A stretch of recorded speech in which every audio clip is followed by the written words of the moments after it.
Mel Gibson is talking about the Crusades, I believe. And as I was watching this, he's doing a movie about it, thank God. Charles Meltier, who saved Christianity from the Muslim hordes. I'm looking at this. I'm thinking about his movie, which, given it's going to school, and I'm just so mad at our teachers. I've got a college guide coming up that I'm giving my kid today. He's off to college, my middle child. So I wrote him a guide that I'm going to share with you.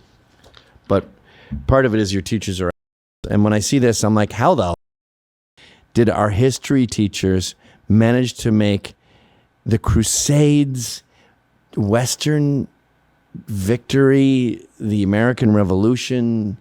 How did they manage to make that boring? I'm impressed.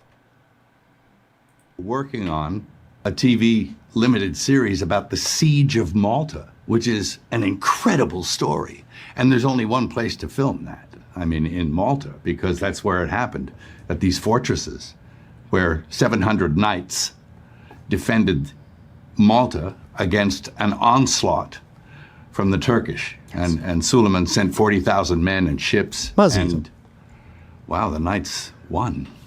So pretty crazy. I'd like to be in it, but I don't know if I'll have the time, you know, but I certainly want to be like a producer of it, and I've worked with a very talented writer on the script. It's going to be good for somebody. I know. Seeing a lot of white above the pupils. That's true. That's looking like a lot of Adderall there, Mel. You definitely, I love you to death.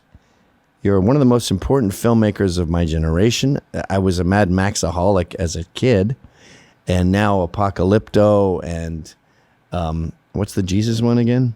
Passion of the Christ. Last Temptation of Christ? Passion of Christ? Yeah. Which one is it? Passion of the Christ. Passion of the Christ. I mean, he's telling stories that need to be told that everyone's too scared to go near. That's wonderful. I even like your garbage movies where you're like a cop, retired cop in a hurricane. That one that just came out, that was awesome. So I want to blow you, don't get me wrong.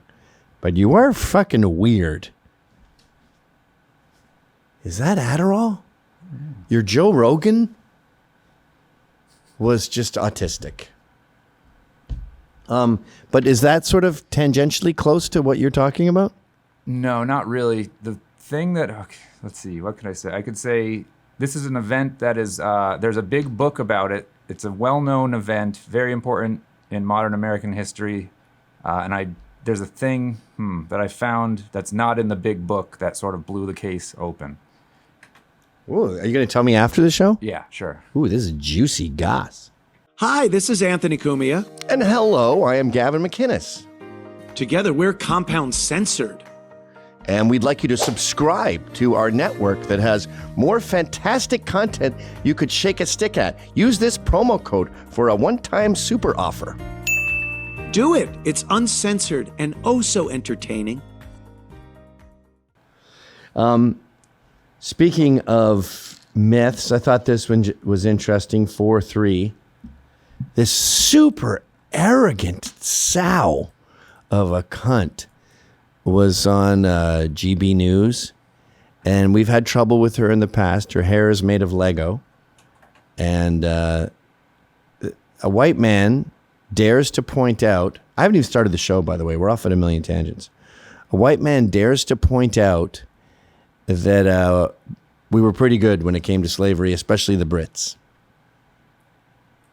So why should we have to pay for doing that? Surely we should be paid. She's talking about reparations. It's a very bold question to ask a strong black woman on your channel, Strong Jacob. black woman. And I'll actually pose a question to you. Would you say this about Jews? What are you doing? Who is this character? Are you posh? Are you posh from 100 years ago? She's doing like 1920s posh. What is that? A strong black woman on your program. What are you, Uncle Monty? Stop. So I'll just give the context. First and foremost, one could easily argue that the Jewish community, the Israeli Jews, benefited from the Holocaust. And Hitler. Allow me to finish. They benefited from the Holocaust. That's a new one. How did the Armenians do with the Armenian genocide? Did the Croats enjoy having their heads used as soccer balls with Milosevic? I mean, I'm open to the numbers being too high at 6 million. We can discuss that. There's a lot of clowns and that they murdered too. But Jews benefited from the Holocaust. Why? Because they got Israel from Britain? Okay. I'd rather have not been Holocausted than to get Israel. I'd rather, if I was Jewish, I'd rather just stay in Germany and not be gassed. Thanks.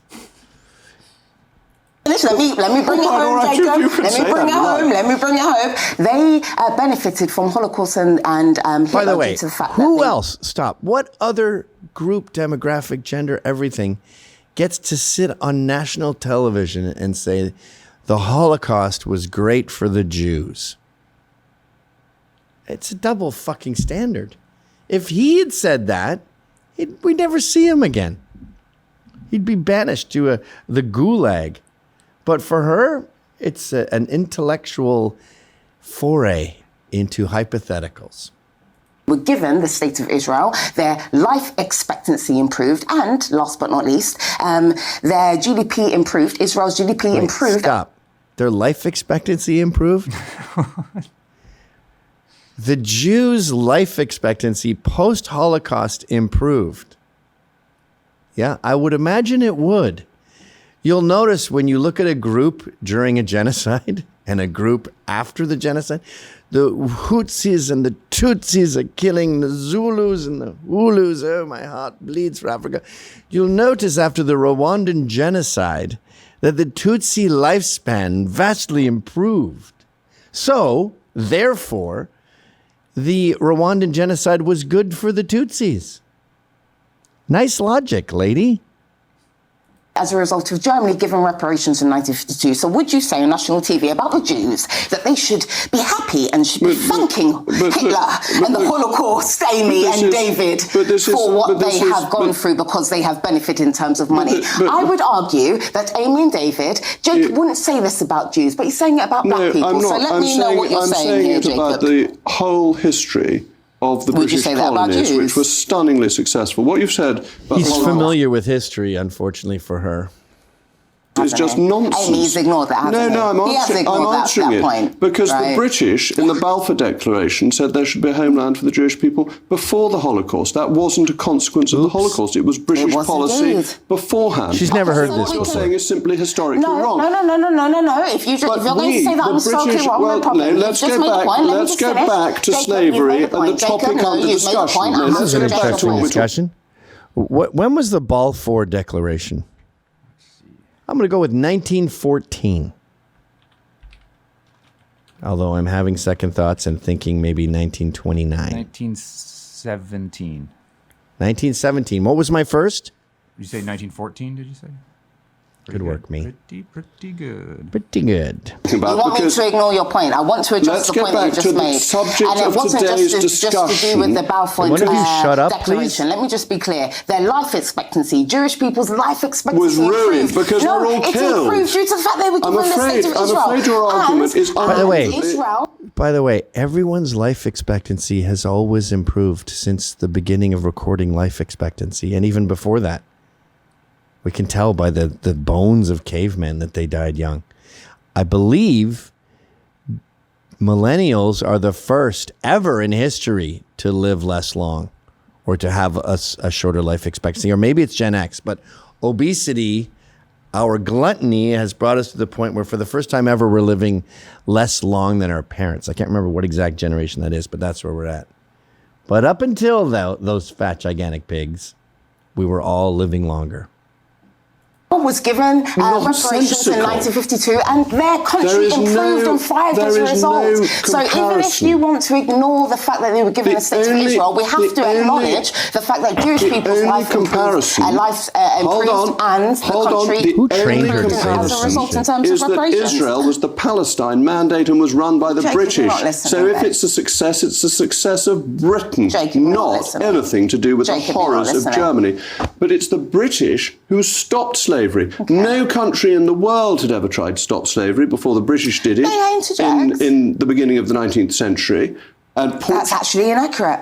Who tried to stop it? Okay, so first and foremost, let's just deal with the fact. I appreciate that, and look at her gloating. This person is not a good actor. I don't want to be combative. It's I mean a that in natural every state sense of the mind word. when dealing with these types of Good, it's fine. It's a natural state of mind, and I want to be honest with you. I respect you, and I think that you are highly intelligent. And this is also like a training thing in debates where they say, give your opponent, throw them a bone, so it takes the edge off. And they also tell you to concede a few things. No.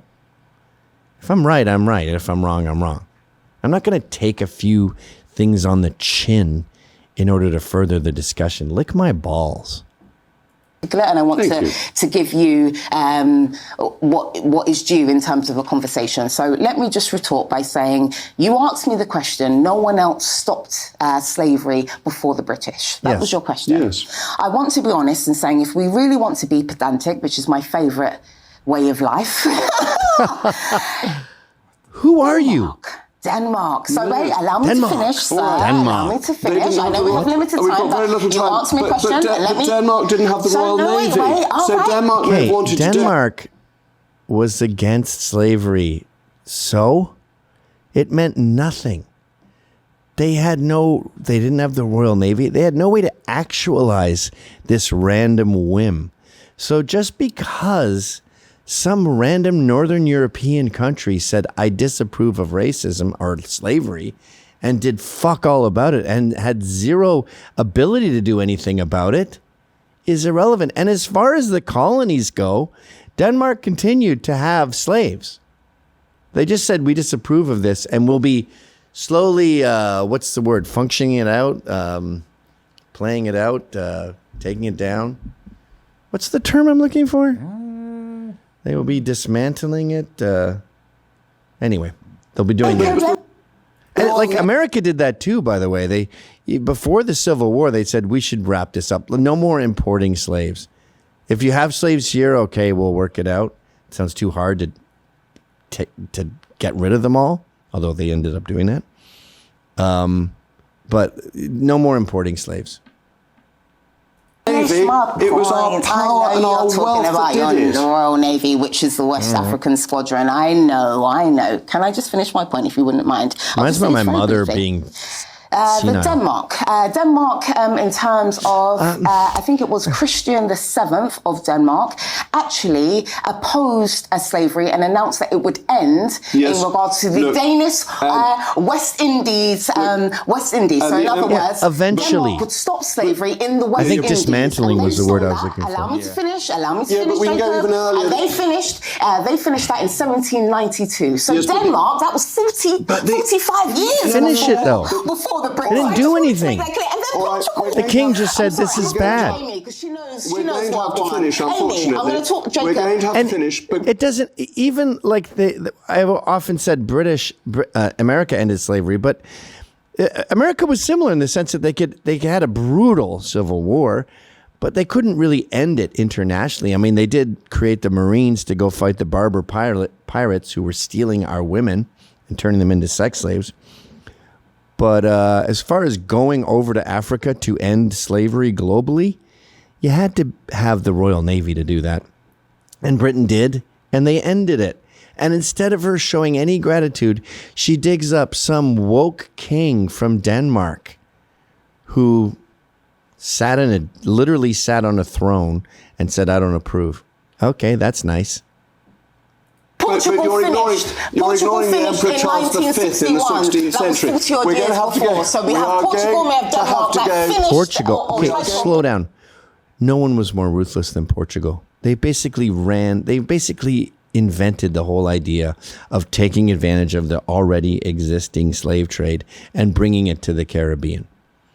Sonny Hostin's family, major players in the Portuguese trade. And when it comes to colonization, white people are often blamed for horrific things. The Portuguese, they should be blamed for horrific things. The way they treated the natives everywhere they went was shocking and way worse than anyone else. Oh, I kind of have the same white stripe my Uncle Strachan had. I hope I don't share his homosexual tendencies. But yeah, like Denmark, Portugal Portugal just said they're going to be slowly... No, it wasn't dismantling. Fuck. Slowly taking apart slavery. Yet they facilitated it. And they very slowly dismantled it. Very slowly. Britain went to Africa, said, no, we're not doing this. And everyone out of slaves said, well, what am I supposed to do? And Britain said, I'll pay for it. And they went trillions of dollars into debt doing this. Portugal and Denmark are not even close to the same heroes. Just because they mumbled slavery's bad. Fuck you, bitch. Abolished the slave trade before Britain. That is a fact. Denmark and Portugal. We've got to go to Patrick, but the British abolished it. We had the Royal Navy. We had the Royal Navy. He's poo-pooed as a silly old fart. Yes, you had the Royal Navy. Anyway, you sent me off on a tangent with your book there. I guess so. Your bookie wookie. Let me go back to the beginning of the show now. After Sean's ridiculous tangents. I'm sorry. The watermelon felon has been denied a trial. Thank the Lord. Who knows what a black jury would have done to him. I don't usually do AI slop, but this is pretty good. This is 1-6. Yeah.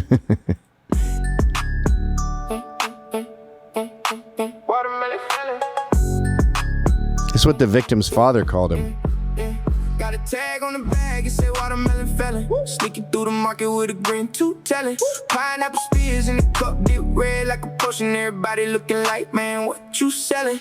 Brown clown, no rules. When you make these, do you write the lyrics and then they perform them, or do they make up the lyrics too? You can write the lyrics on Suno. You know that.